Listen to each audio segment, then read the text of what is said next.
Parlant du projet Momentum, c'est un projet qui consiste à lutter contre la mortalité maternelle et néonatale. Et en tant que président de l'association Mairie des Jeunes et Mère des Jeunes de la commune de Boycon, nous avons bénéficié de ce projet. On a été sélectionné parce que nous sommes dans le volet jeunesse. Et en nous concentrant sur le volet jeunesse, et en tant que jeunes, nous avons des stratégies de communication simples dans un langage familier avec les jeunes. Par exemple, nous nous sommes beaucoup plus appesantis sur les centres de sensibilisation vers les collèges, vers les centres de formation professionnelle, vers les artisans également, parce que nous avons des jeunes filles qui ne sont pas instruites et nous qui sommes tous les jours avec eux, nous avons nos cadres, nos centres de rencontre, nos cadres de discussion et tout. Donc, à travers ces échanges de discussion, à travers ces moments d'échange, nous profitons pour lancer ces différentes sensibilisations. Également, nous avons nos différents canaux de communication digitale et par lesquels nous arrivons aussi à porter ces informations. Je rappelle que l'association Mairie des Jeunes du Bénin compte à ce jour de plus de 7000 membres et déjà en utilisant nos différents canaux de discussion, on essaie de continuer à sensibiliser ces différentes couches pour quand même prévenir ces mortalités-là. Il y a une solution numérique qui est développée appelée Tatani. Et à travers cette solution numérique, nous avons quand même pu nous réorganiser à travers le déploiement de nos ambassadeurs, moi je les appelle les ambassadeurs, dans les différents endroits ciblés, notamment les collèges d'enseignement général, nous avons les universités, nous avons les centres de formation artisanale et il y a même les conducteurs de taxi moto que nous avons rencontrés parce que c'est vrai que vous avez les informations, mais il faut que les parents puissent vous donner accès à pouvoir échanger avec leurs enfants sur certains événements ou bien certains fléaux. Donc, on a pu quand même définir ces stratégies-là pour pouvoir atteindre plus facilement les différentes cibles. Et ce que je peux me dire, c'est qu'aujourd'hui, nous sommes très confiants qu'on a pu faire un bon travail parce que beaucoup de jeunes ont pu installer la solution numérique Tatani sur leurs différentes plateformes, sur leur smartphone. Le chatbot Tatani, je pense que c'est une très grosse innovation dans le domaine du numérique et surtout en parlant de santé sexuelle et reproductive, c'est une innovation qui permet aux jeunes dont moi d'avoir des informations dont on n'a pas accès à partout, des informations qu'on n'apprend pas à l'école. Parce que justement à l'école, il y a des sujets qui sont tabous et le chatbot Tatani nous permet de découvrir ces sujets-là, de parler avec elle, de nous confier avec elle et de dire tout ce que nous avons à lui dire, nos préoccupations dans le domaine de la sexualité. Donc on a des thématiques en rapport avec les méthodes contraceptives et les règles et la thématique des IST qui est en train d'être ajoutée. J'ai participé au testing IST du chatbot Tatani. Et ça, bon, le testing, vraiment, ça m'a permis d'avoir plusieurs informations et ajouter à ça, ça m'a également permis de voir comment le chatbot Tatani fonctionne vraiment. Le chatbot Tatani n'est pas... C'est une personne à qui on peut se confier, c'est une personne qu'on peut considérer comme notre soeur, comme notre confidente. Ne pas avoir peur d'utiliser le chatbot. Parce que justement, le chatbot n'ira pas relayer vos informations quelque part. Elle n'ira pas dire à quelqu'un ou bien salir votre image auprès d'une personne.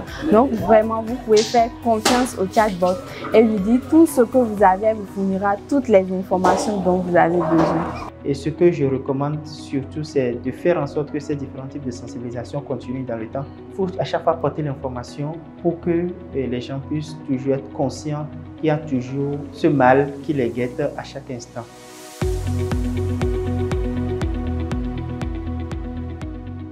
On a eu une formation sur le plaidoyer qui nous a permis de rencontrer des directeurs de radio. Les séances de plaidoyer nous ont permis d'avoir une plage horaire sur leur radio et de pouvoir faire les émissions, d'animer les émissions sur la santé sexuelle, les droits des filles et des femmes, les grossesses non désirées et aussi sur le dialogue parent-enfant. Donc les émissions étaient interactives. C'est 1 heure d'émission interactive. La population, ceux qui ont appelé, ont beaucoup apprécié l'initiative. Il y a eu 2 radios qui nous ont accueillis. La radio Gerdes FM qui est à Amisérété, à Damelokono, et la radio La Foi de la Vallée qui est à Adjoum.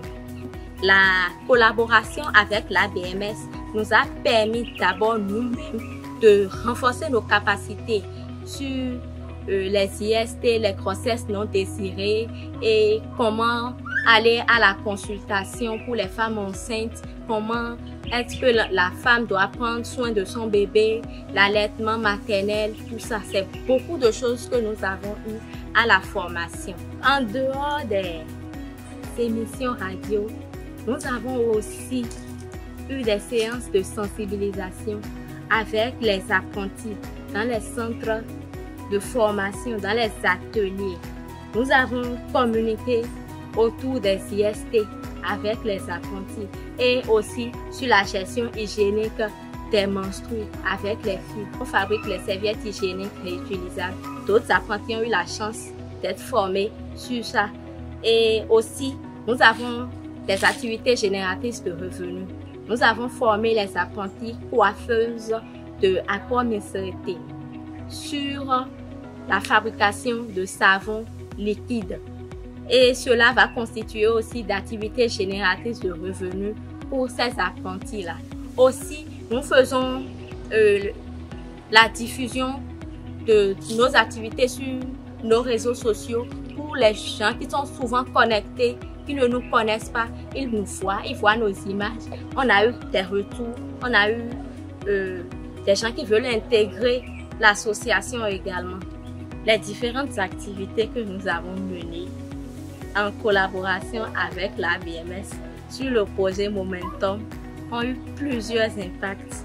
Le premier impact, c'est que moi-même, grâce à la formation, j'ai pu faire l'allaitement à ma fille qui a 6 mois actuellement. J'ai fait l'allaitement maternel exclusif à ma fille et sans vous mentir, elle est en pleine santé.